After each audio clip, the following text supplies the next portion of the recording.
디모데후서 1장입니다. 디모데후서 1장 6절에서 8절 말씀 다같이 합독하도록 합니다.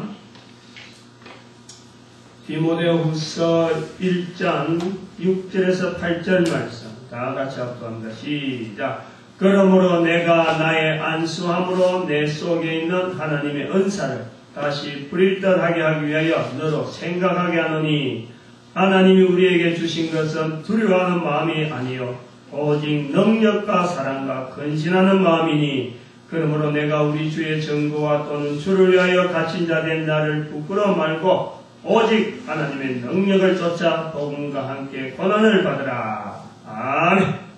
기도드립니다. 주의 백성들에게 권하는 거룩한 말씀 되도록 성령님께서 깨닫게 해주시옵시고 보게 해주시옵시고 듣게 하여 주시옵소서. 감사드리옵고 예수님의 이름으로 기도드립니다. 아멘.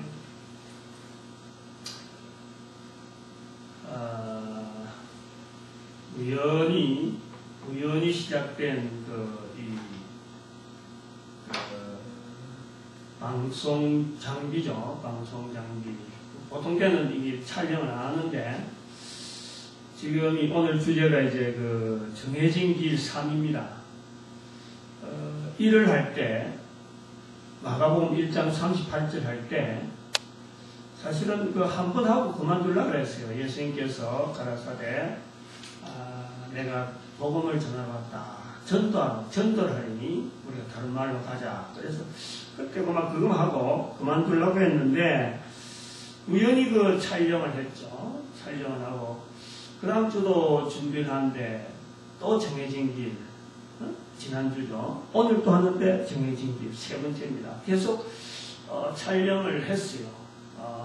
물론 촬영을 하는 의도는 특별히 내한테 이제 감동이 있을 때, 이 감동은 내만 은혜 받으면 안 되겠다. 그래서 우리가 지금 인터넷에 지금 동영상을 올리고 준비하는 중에 있으니까, 특별히 전도에 대해서 우리가 이것이 다른 사람들도 같이 나눠야 되겠다 할 때 이걸 그때마다 촬영을 하는데, 3주간 연속으로 이렇게 되면 저도 예상을 못했던 겁니다. 못했는데 지금 이게 촬영이 되어졌어요. 그래서 오늘 이제 마지막 아마 되지 않겠나. 정해진 길에 3으로 끝내야지 계속 똑같은 제목으로 할 수는 없는 거로 끝을 낼 겁니다. 끝을 내는데, 우리가 정해진 길하고 이제 첫 번째 마가복음 1장 38절 예수님께서 제 아들에게 다른 말로 가자. 내가 거기서 전도하리니 내가 이를 위하여 왔다 라고 말씀해요. 예수님이 오신 이유가 전도하고 오셨다 라고 말씀하시고, 그 다음에 갈라디아서 1장 11절 12절에서 우리가 지난주에 하신 말씀으로서는 사도 바울이 하는 말로서 이 사도 바울에게 있는 복음, 이것이 어떻게 특징이 있는가. 그래서 내가 전한 복음은 사람으로 되어진 것이 아니라 사람으로 되어진 거다.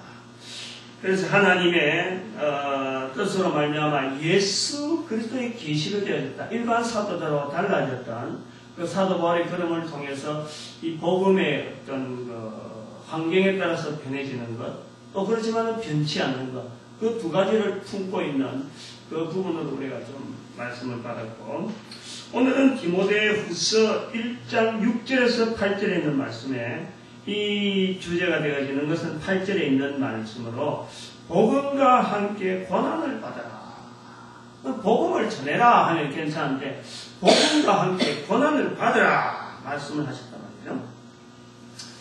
말이죠. 이 말씀을 이제는 주로 해서 정해진 길, 예수님께서 가신 길, 또 사도 바울의 걸어갔던 길, 그리고 또 이 복음이 가는 근본적인 방향 하는 이 세 가지 길에서 우리가 정해진 길 하는 것을 찾으려고 합니다. 특별히 이 말씀 중에서 8절 말씀에서 사도 바울이 내가 가는 것은, 그러므로 내가 하는 이 부르는 내가 하는 것은 디모데입니다. 디모데, 우리가 보통 하는 디모데 목사, 목회자, 목사에게 보내는 사도의 표현으로서 내가 디모데에게 사도 바울의 마지막 인생의 거의 마지막 부분에서 보낸 편지가 디모데후서라 보고 있어요. 가족 편지 14개 내지 13개라고 말하는 그 편지 마지막에 있는 것이 디모데후서인데, 거기에서 내가 할 때에 그 환경이 어떤 환경이냐 하는 것이 8절에 나오는데, 우리 주의 증거와 또는 주를 위하여 갇힌 자 된 나. 그러니까 지금 예수님을 전하는 복음 생활하던 사도 바울에게 이 복음 전하다가 갇혀있는 그 모습을 나타내고 있습니다. 그러면서 이 내가 하는 이 디모데에게 부끄러워하지 마라, 부끄러워하지 마라 하는 표현을 하고 있습니다. 그리고 복음과 함께 고난을 받아라 하는 이 표현을 하고 있는데, 우리가 1장 8절에 있는 말씀을 가지고 부끄러워하는 그 자세와 그리고 복음 그리고 고난, 이 세 가지를 한번 연결해서 말씀을 한번 전하려고 합니다. 걸어가야 될 정한 길이 어떤 길인가. 사람이라고 하면 누구든지 가지고 있는 것이 이게 감정이 있어요. 감정. 사람에게는 감정이라는 이거는 공통된, 이거는 시대와 또 환경이나 문화 관계가 없습니다. 공통적으로 느끼는 거예요. 공통적으로 모든 사람들에게 공통적인 것이 이 감정 분야가 있는 거예요. 지식은 같은 문화권에 또 같은 환경 속에 같은 시대에 있는 사람에게는 하나의 지식이 되는 거지만은, 감정 부분은 시대와 관계없이 동시대가 아니라도 오래된 시대 사람이라도 같은 감정을 느끼는 거예요. 지식은 같은 문화권이 있어야 같이 그 늘리고, 그리고 지식을 통해서 하나의 또 새로운 문화권을 만들어가는 그런 하나의 보이는 그 내용이 지식이라 할 수 있는 겁니다. 그래서 많이 배웠고 적게 배운 사람은 분명히 있어요. 그건 지식의 차이라고 볼 수 있는 거죠. 배움의 차이 사람들이 있고, 그 다음에 차별화되고 구별됩니다. 근데 감정의 차이는 많이 배우고 적게 배운 사람의 차이가 나는 것이 아니에요. 한 개인의 주변 상황에서 느끼는 것, 표현되지 않아 지극히 개인적인 겁니다. 지극히 개인적인 특징이고, 모든 시대에 이거 인간이라고 하는 이 어떤 모양을 갖추고 있는 사람들에게는 동일한 내용의 환경에 들어가면 동일하게 적용되어지고, 그런 표현되어진 내용을 가지고 동일하게 내 거로 만들어갈 수 있는 그런 그죠. 그래서 많이 배웠다, 적게 배웠다는 것은 절대 감정적으로는 절대 그 차이를 가지지 않는 겁니다. 부끄럽다 하는 이 감정의 표현, 이것을 보면은 우리가 두 가지 부분이 있습니다. 정말 부끄러운 짓을 당했을 적에 이걸 사용할 수도 있지만, 또 한편으로는 전혀 부끄럽지 않는 일인데도 불구하고 내 혼자서, 내가 개인적으로 또 혹은 둘이서 그 이상의 동일한 시대에 부끄럽지 않는 일인데도 불구하고 부끄럽다 하는 표현을 할 수가 있는 겁니다. 지금은 십자가가 부끄러운 때인가? 지금은 십자가가 절대 부끄럽지 않습니다. 금으로 만들어서 목에 달기도 하고, 또 선물도 주잖아요. 선물. 또 귀목걸이 같은 것도 하죠. 목걸이, 귀걸이도 우리가 십자가로 선물을 합니다. 교회마다 교회 표시가 십자가예요. 교회 표시. 병원마크도 십자가예요. 십자가는 지금 시대의 모든 동일한 사람들에게 십자가는 안정감을 주는, 안정감. 십자가를 보면은 이게 뭔가 안정한 거예요. 절대 부끄러운 거 아니에요. 절대 십자가는 그리지 말아든지 십자가 쓰면 안 된다라고 하는 통제되는 때가 아닙니다. 그런데 이것이 십자가가 처음에 있는 모든 사람 앞에 이렇게 부각되기 전에, 소위 말하면 십자가가 이렇게 주목을 받은 시대는 바로 예수 그리스도 때문에 십자가가 부각되는 거예요. 그런데 예수 그리스도 시대 때 십자가는 어떤가? 십자가는 말하기도 어려운 거예요. 밥 먹다가도 십자가 이야기하면요, 쫓겨나는 거예요. 밥 못 먹는 거예요. 우리가 밥 먹을 때 제일 말하기 어려워하는 내용은 화장실 이야기입니다. 그래서 밥 먹기 전에 다 화장실 갔다 오라, 손 씻고 다 해라. 밥 먹을 때는 제일 몸에 들어가는 거니까 제일 좋은 이야기, 기쁜 이야기, 참 이런 이야기만 하고, 밥 먹을 때는 화도 안 내고, 밥 먹다가 화내면 소화가 안 되니까. 자, 어떤 귀에 거슬리는 것은 말 안 하는 거예요.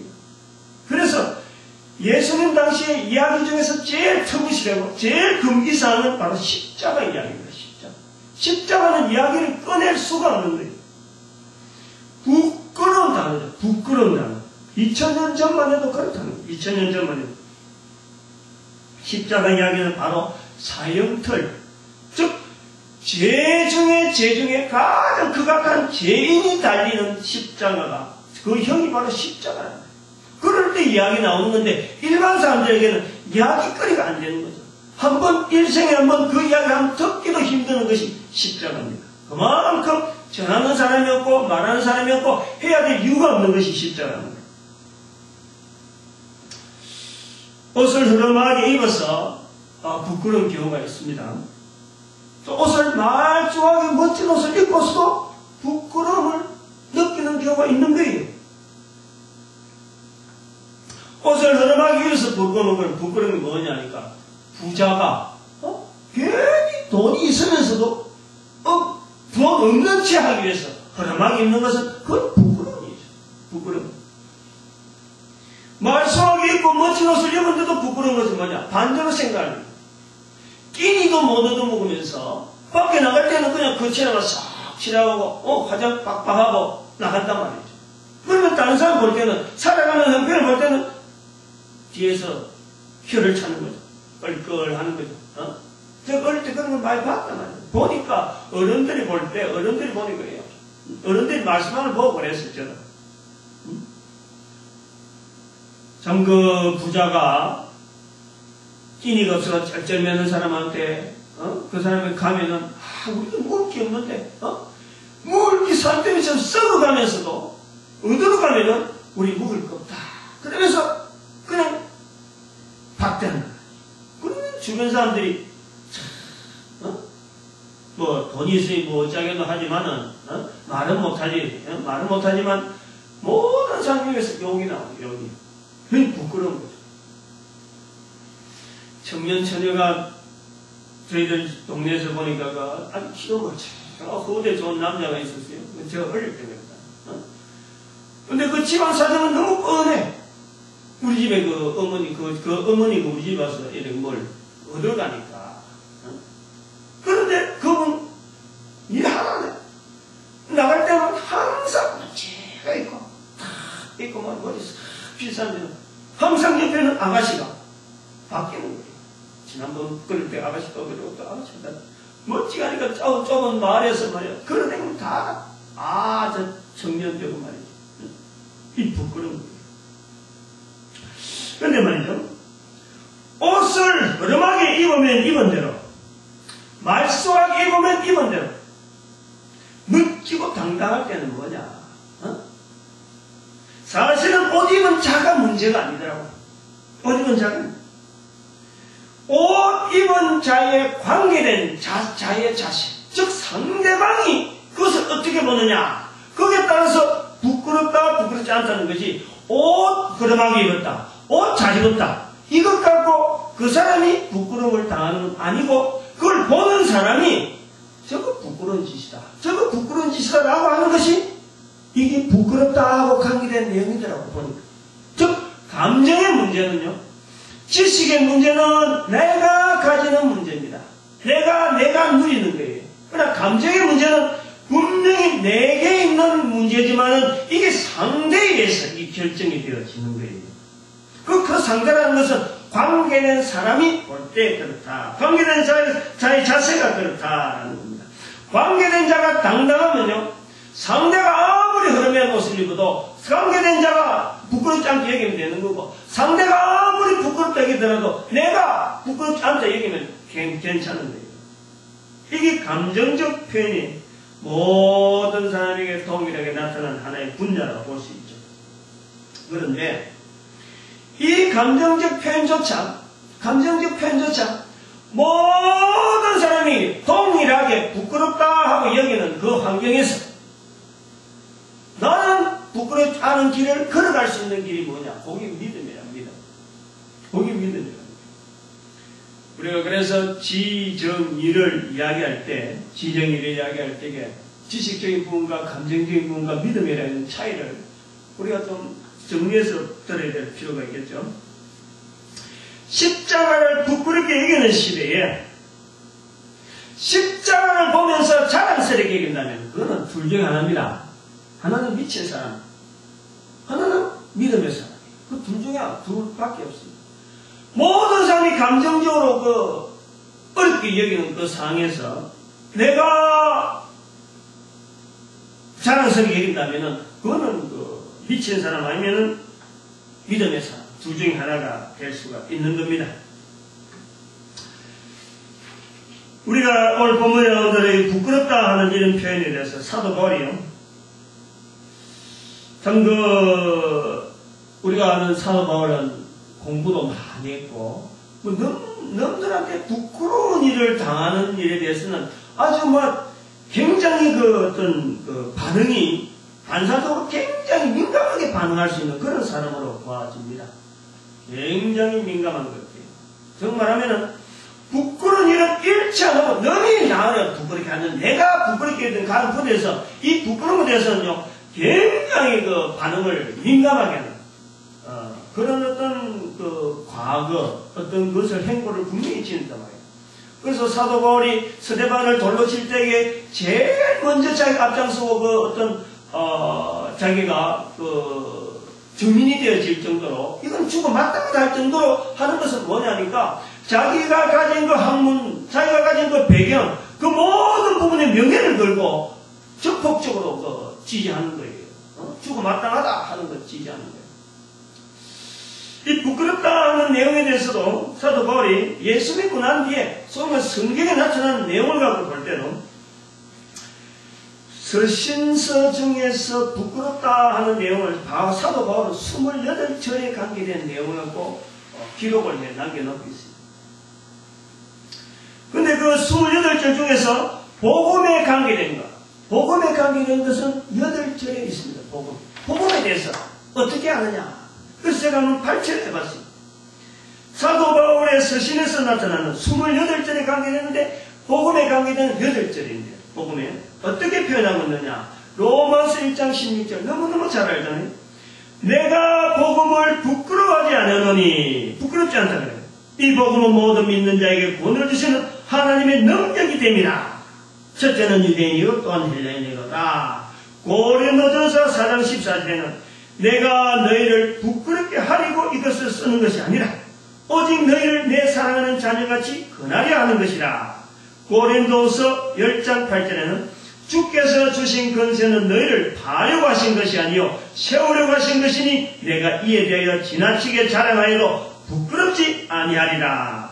빌립보서 1장 20절 나의 간절한 기대와 소망을 따라 아무 일에든지 부끄럽지 아니하고 오직 전과 같이 이제도 온전히 담대하여 살든지 죽든지 내 몸에서 그리스도가 존귀되게 하려 하나니 말씀합니다.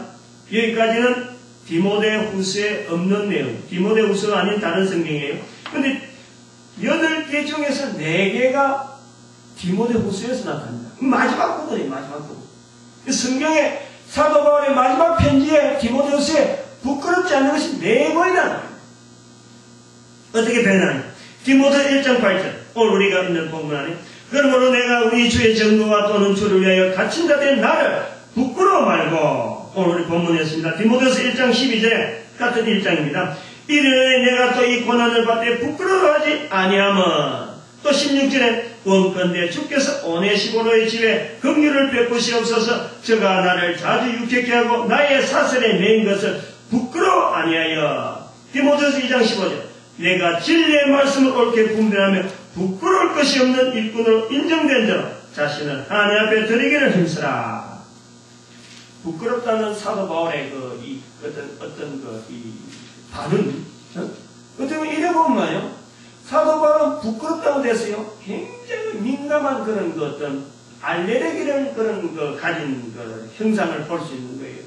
근데 다른 복음서, 즉 사도 바울의 기록 말고 다른 복음서의 다른 내용에는 복음서란다. 바울 서신 외에 또 복음에 관계된 다른 편지에는 보니까 히브리서, 베드로전서와 요한 1서에 3군데밖에 없어요. 히브리서 12장 2절에 이것도 사도 바울의 서신이기도 합니다만은 또 학자마다 아니라 하니까 이걸 별도로 구분했어요. 부끄러움을 믿음의 주요 또 온전케 하시는 예수를 바라보자 저는 그 안에 있는 즐거움을 위하여 십자가를 삼아서 부끄러움을 게으르지 아니하시더니 하나님 보좌 우편에 앉으셨느니라.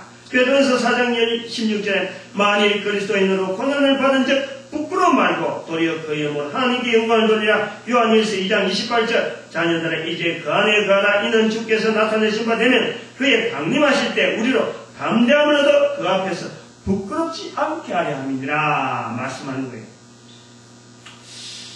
그러면 우리가 한번 생각해 보는 것은 바울 서신에서 28절 다른 것도 죄악에 의해서 부끄러움을 당하고 부끄러움 가운데 내버려뒀다 로마서도 그렇게 하는 이런 내용 다 빼고 복음하고 관계된 내용에서 볼 때는 8절이 있는데 사도 바울이 8절인데 다른 복음서에는 다른 서신서에는 3번밖에 없단 말이죠. 그 비중이 3번과 8번 비중만 해도 이 상당히 사도 바울의 비중이 이 부끄럽다는 것에 대해서 표현이 아주 강하게 나타나는 거 보고 근데 그 8개 중에서 4번이 전부 다가 디모데우스에 전부 다 몰려있고 이 디모데우스에 몰려있는 이 표현 부끄럽다는 이 표현을 보면서 사도 바울이 말년에 지금 어떤 형편이 되냐니까 자기 자신이 감옥소에 들어가 있잖아요. 감옥에 오늘 8절에 보니까 내가 우리 주의 전거와 또는 주를 위하여 갇힌 자 된 나를 지금 갇혀있다는 거예요. 갇혀있는 처지에서 이 갇혀있지 않는 자들에게 나를 이야기할 때에 다른 사람들이 얼마나 부끄러워하겠느냐 하는 그런 생각이 있는 거예요. 지금 이 십자가만 하더라도 사도 우리가 8절에 있는 대로 우리 주의 증거와 하는 이 주의 증거라 하는 이 증거가 뭐냐면 이 십자가입니다. 십자가 이야기하지 않으면 주를 증거할 수가 없는 거예요. 예수 그리스도를 이야기하는데 당시 사람에게 오늘에는 예수 그리스도를 이야기를 전혀 십자가 없이도 이야기할 수 있습니다. 십자가 없이도. 그런데 이 당시에 예수는 어떤 예수냐? 십자가에 달린 예수야. 즉 다시 말하면 많은 예수가 있습니다. 예수는 구원이라는 뜻이기 때문에 이스라엘 사람들 중에서 많은 이름의 예수라는 이름이 있어요. 그런데 지금 사도 바울이 전하는 주의 증거로서의 예수는 십자가에 달린 예수, 또 한편은 나사렛 예수, 요 이야기를 빼버리면 예수 이야기가 들어갈 데가 없습니다. 즉 예수 그리스도 이야기가 들어갈 데 없는 그 하나의 길목에 있는 십자가인데 그 십자가를 이야기해야 된다. 밥 먹다가도 십자가 얘기하면 쫓겨나야 되고 십자가는 평생 한 번도 듣지도 못하고 입에 낼 필요도 없는 그 십자가를 이야기를 해야 되는 그 부끄러움 아까 히브리서 12장 2절에도 말씀했지만 예수님께서의 모습이 뭐냐? 부끄러움을 개의치 않는 거예요. 정말 부끄러운 자리예요. 부끄러운 자리. 십자가는 부끄러운 자리입니다. 그 부끄러운 자리를 전하는 주의 증거 그것도 부끄러워 말고 또 내가 지금 감옥에 있는 것도 부끄러워 말아. 어떻게 보면 말이야 지금 생각하고 우리가 생각하는 이 복음 전하고 예수를 전하고자 하는 그 내용은요 우리는 정말 엉뚱한 데 있는지도 몰라요. 사도 바울이 예수를 전하는 그 자리가 좋아서 전하는 것도 아니고 부덕불 전하면서도 거기에 좋은 것을 억지로 좋은 것을 그야말로 남들이 기다리고 있으니까 내가 참 부덕불 내가 힘이 약해도 전한다 이런 것이 아니고 다른 사람이 들으면 부끄러워하는 거고 입에서 나와야 되지 않는 내용을 해야 되는데 불구하고 그걸 부덕불 한단 말이에요. 근데 그래 하다가 감옥수 있으면서도 밖에 있는 사람들에게 자기가 당해봤던 그 환경이 있음에도 불구하고 그걸 전해라 하고 말할 때에 부끄러워 말하는 우리가 하는 이 부끄러움하고는 전혀 다르죠. 전혀 다른 거예요. 오늘 본문 말씀에서 왜 또 이 본문 말씀이 나름대로 문제가 있냐면 문제가 있다고 하는 건 좀 이상한데 왜 우리가 이거 좀 자극을 좀 받아야 되냐면은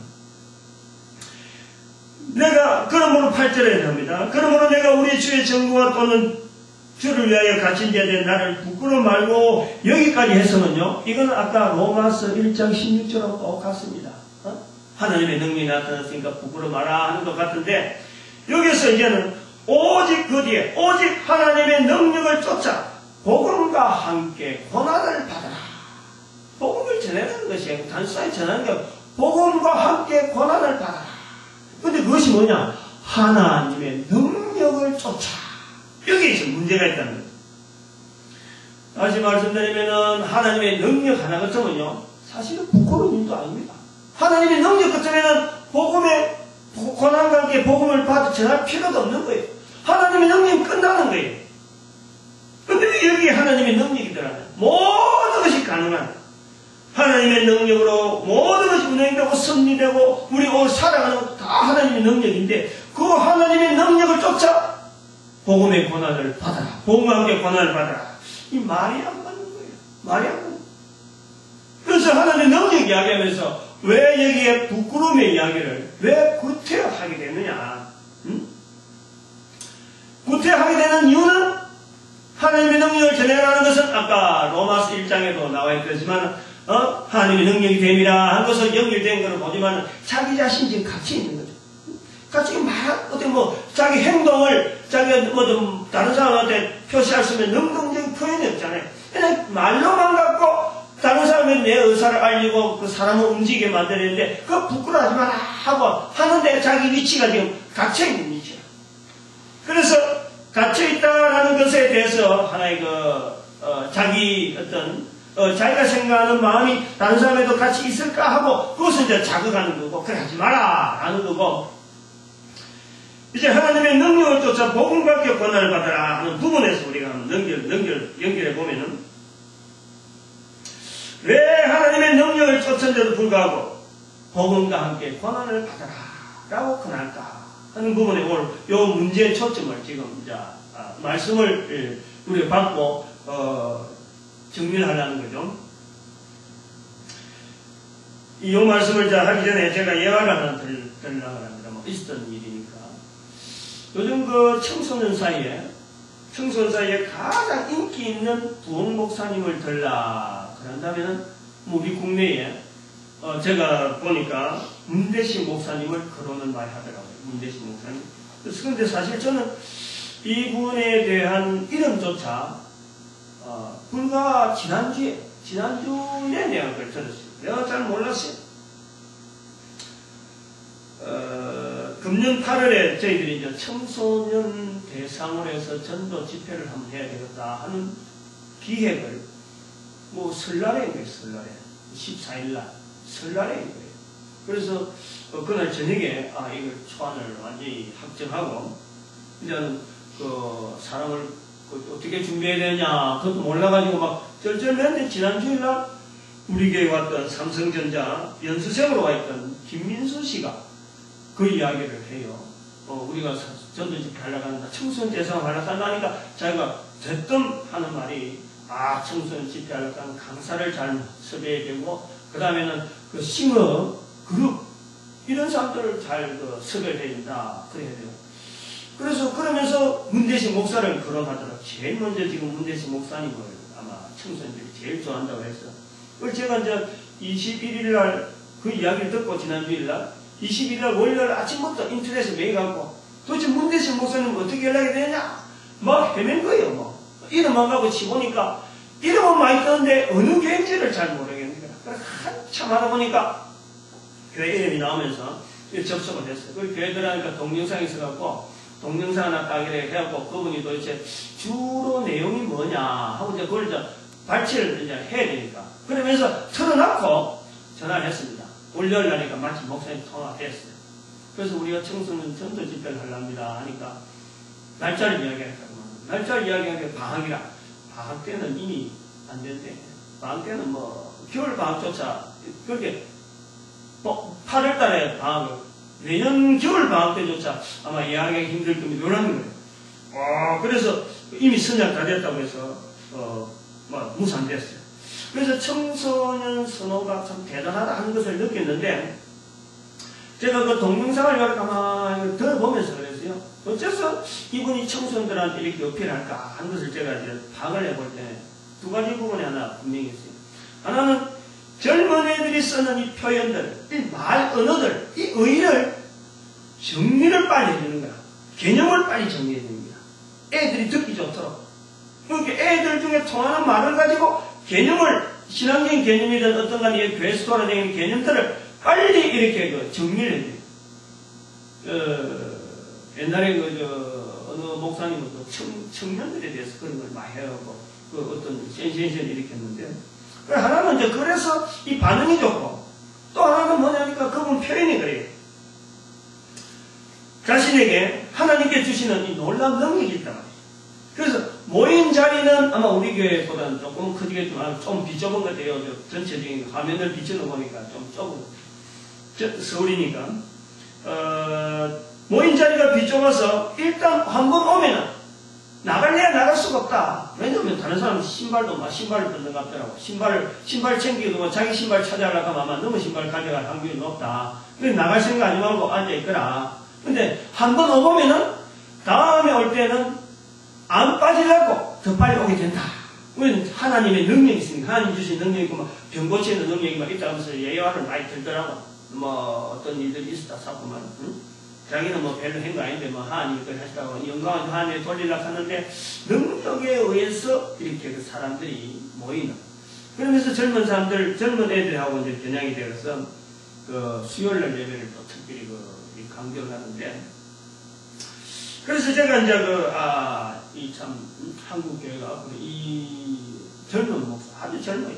나이가 한 40 초반 정도 안 되겠는가 보는데, 젊은 목사가 그렇게 예리하게 해주고 청년들한테, 젊은 사람들한테 이렇게 어필되는 게 앞으로 한국 교회가 이 목사님을 지목을 할 것 같다. 그래서 예감을 가졌어요.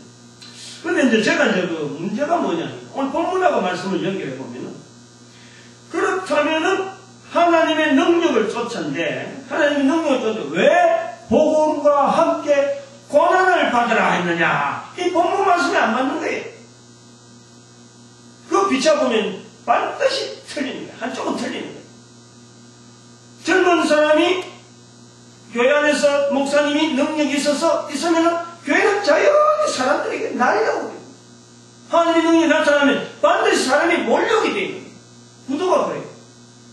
근데 오늘 본문은 복음과 함께 고난을 받아. 그 모습이 고난받고 있다는 모습은 결코 아닌데, 고난이라는 것은 분명히 눈에 보이고 분명히 고난이라 할 정도로 싫어해야 돼. 싫어해야 돼. 나는 싫어하고 그런 것이 고난이지. 아이고 모든 사람이 좋아서 달려오는 것은 절대 고난이 아니다. 그렇게 이 말씀에 비하면서 분명히 어느 쪽 한쪽은 틀리다. 말씀이 잘못됐든지 시대가 옛날 시대는 그렇고 지금은 잘못된 시대냐. 그러면 그 목사님의 그런 형태가 통해서 교회가 하나님의 능력이 나타나면은 교회가 막 몰리고 하는 이런 것 자체도 잘못될 수가 있다라는 것을 우리가 보는 거죠. 그래서 지금의 교회 모습은 뭐냐? 일반적으로 그래요. 하나님의 능력이 나타나는 교회 목사님이 있을 수 있고, 또 하나님의 능력이 전혀 안 나타나는 것이 하나님의 능력도 나타나지 않고, 한편으로는 복음과 함께 고난받는 일도 전혀 딴 사람 이야기가 되는 거죠. 딴 사람 이야기가 되는 거죠. 그래서 교회 가는 것, 고난을 피해서 교회를 가는 거지. 응? 고난을 피해서 어떤 안식처를 찾아서 우리에게 오시면 영원한 안식이 보장되어 있습니다 라는 문구가 교회에서 하는 문구지, 고난이 있는 곳입니다 라는 것은 오늘날 교회가 선포하지 않습니다. 그런데 복음과 함께 고난을 받으라 하면 이 성경이 잘못된 거죠. 이제 이 부분에 우리가 좀 고민을 해야 되겠다. 고민을 해봐야 되겠다. 그 정해진 길, 복음이라고 하는 것은,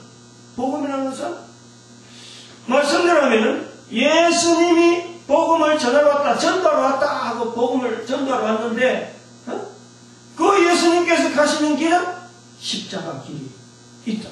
그 고난의 길이 분명하다. 그러면 이 고난과 함께, 복음과 함께 고난을 받아라. 말씀이 맞는데, 지금의 교회는 영원한 안식이 우리 교회에 보장되어 있습니다. 우리에게 평안이 있습니다 라고 이제는 평안을 이야기하고 하나님의 능력으로 치유함을 받아라 라고 하는 이런 모습으로 교회는 나아가고 있으니까, 이건 분명히 뭔가 잘못돼도 좀 잘못된 부분이 있다라는 것을 보는 거죠.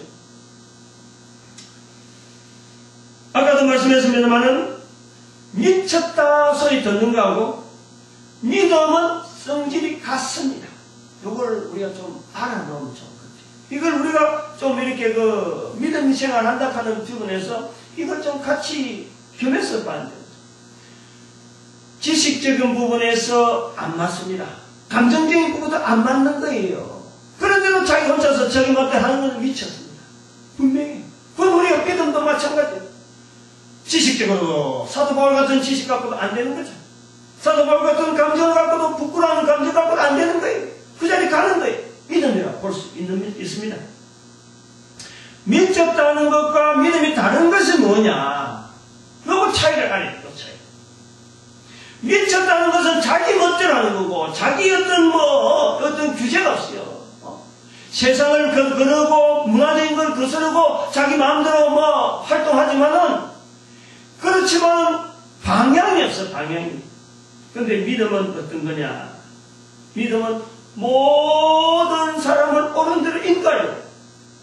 즉, 예수님의 사도행전 1장 8절에는 내 증인의 길을 가려고 몸부림 치면서 지식과 감정적인 모든 몸을 다 억누르면서 미쳤다 소리와 더불어서 가는 것이 이게 믿음입니다. 세상의 판단대로 행동하지 않는 것은 미친 것과 같지만 바로 하나님께서 주시는 예수님 앞에서 사도행전 1장 8절의 말씀 내 정인되는 길이 이 길이라 하면 가는 것이 그게 믿음입니다. 우리가 믿음에 대한 표현이 아주 잘못된 이유가 막 그런 것도 있어요. 고난이 해결된다. 그래서 교회로 오라라고 부르는 하나님의 능력이 여기 있으니까 이제 너가 병고침 받고 모든 게 편안해지기를 하고 부르는 그런 교회는 어딘지 모르게 좀 어설플 수밖에 없는 것은 이 고난이라는 자리가 없는 거예요. 고난이라는 자리. 전도 현장에 다른 교회하고 이렇게 같이 가서 전도를 해본 경험이 있습니다. 여러 사람들하고 같이 가서. 근데 이제 그래서 목사님들이 대동해서 같이 갈 때가 있죠. 두 가지 그 반응을 저는 봤습니다. 하나는 어떤 제3의 교회를 가면서 다른 제3의 교회 목사님들이 갔을 적에 같이 전도하는 거 어떻게 하는 겁니까? 하고 이제 참석을 해오고 따라오는데 그 사람들이 볼 때 반응은 그래요. 이 우동성이요. 야, 전도가 되네. 라는 표현을 하는 거예요. 따라오면서. 앞에 전도하니까, 전도 되네. 요즘도 전도 되네. 라고 표현하고 있는 거예요. 그런데 그 교회 목사님, 담임 목사님이 따라오면 말이에요. 표현이 달라요. 쩔쩔댑니다. 아니야말로 아파트 같은 데 경비가 나고 다툼이 있으면 제발 참아라는 거지. 전도자라고 참아라. 참아라. 종기 좋은 거니까 자기 교회 이미지가 변한다는 거예요. 자기 교회. 우리 교회는 그저 참 동네 사람들하고 융화 있고 복음을 전해도 그냥 점잖하게 요래 전하는. 그래서 다른 사람 조금만 싫어하면 물러가고 말이지. 그건 싫어하는 것 같다. 안 가고. 그동안 경비가 너무 싫어하니까 그동안 아예 제로. 사람들 중에서 교회에 대해서 이야기만 너무 싫어하면서 그 사람 만나지 마라. 응? 우리가 참 그 사람들이 우리 교회로 자발적으로 올 수밖에 없도록 될 때까지 우리 기다리자. 이렇게 합니다. 그래서 전쟁을 봐요. 근데 문제는 뭐냐니까 보고를 할 때 저는 그거 대해서 말이에요. 아주 인상이 났어요. 보고를 할 때는 어떻게 보고하냐니까 오늘 전도자가 그렇게 담대하게 복음을 전하는 모습을 보고 내가 너무 은혜를 받았다. 이렇게 보고하는 거예요. 이렇게 사람이 그럴 수가 있어요. 근데 저는 이제 그 내용을 다 듣고 현장에서 보고할 때 이야기 듣고 보고를 전할 수가 있어? 그만 솔직하게 말이죠. 나는 복음을 그래 전하지 몰랐는데 또 나는 이렇게 되면 좋겠다 하고 바라봤는데 그런 게 있었네 하고 이렇게 표현하면 얼마나 좋아요. 보고할 때는 여러 사람 앞에서 오늘 참 은혜롭게 적극적으로 도전적으로 전도하는 거 보니까 내가 은혜를 많이 받았다. 여러 개 표현했어요. 정리하려고 합니다. 복음과 함께 고난을 받아라. 여기에 문제가 뭐가 있냐면 여기에 복음과 함께 고난을 받으라 할 때 이 말을 쓰는 분들은 늘 목사님이었어요. 하나님의 말씀을 늘 이렇게 근거하는 사람. 목사가 아니라도 마찬가지. 목사는 예외로 선포하는 자리에만 있는 줄로 착각을. 세 가지 착각이 있어요. 복음과 함께 고난을 받으라 하는 데서 세 가지 착각. 하나는 뭐냐니까 목사는 늘 이것을 선포하는 자의 자리만 있는 이 착각이 있어요. 그러니까 복음과 함께 고난 받는 자리에는 목사가 빠지는 거예요. 성도들에게 고난이 있더라 참으세요. 끝까지 복음 전하세요. 끝까지 복음을 믿으세요. 복음을 붙잡으세요. 믿음을 붙잡으세요. 라고 권하지만 복음과 함께 고난을 받는 자의 목사가 빠져있는 거예요. 디모데후서는 철저하게 사도 바울이 디모데 목사에게 보내는 것이라고 인정을 하면서도 이 말씀이 목사에게 빠져있단 말이에요. 여기 착각이라고 봅니다. 그럼 두 번째 이게 또 착각은 뭐냐니까 목사는 하나님의 능력으로 사람들이 많이 몰려오도록 하는 일을 알고 있단 말이에요. 그래서 하나님의 능력으로 복음 전하는 것이 목사요. 복음과 함께 고난을 받으라 하는 것은 이것은 일반 사람들이 당하는 것으로 알고 있는 거죠. 이 착각입니다. 전도는 몰려오는 일을 하나님의 능력으로 알고 있는 착각이 있다. 몰려오는 하나님의 능력이 나타난다 하면 그 전도는 무조건 전도하는 현장에서 전도하러 나갔다 그러면은 하나님의 능력이 나타나서 많은 사람들을 몰고 오는 것으로 이것을 하나님의 능력으로 알고 있다는 이 착각이다. 정리를 하셔야 돼요. 복음과 함께 고난을 받아라. 복음과 함께 고난을 받으라는 것은 바로 전도는 하나님의 능력이 나타나는 곳입니다. 이게 복음이 가는 것이에요.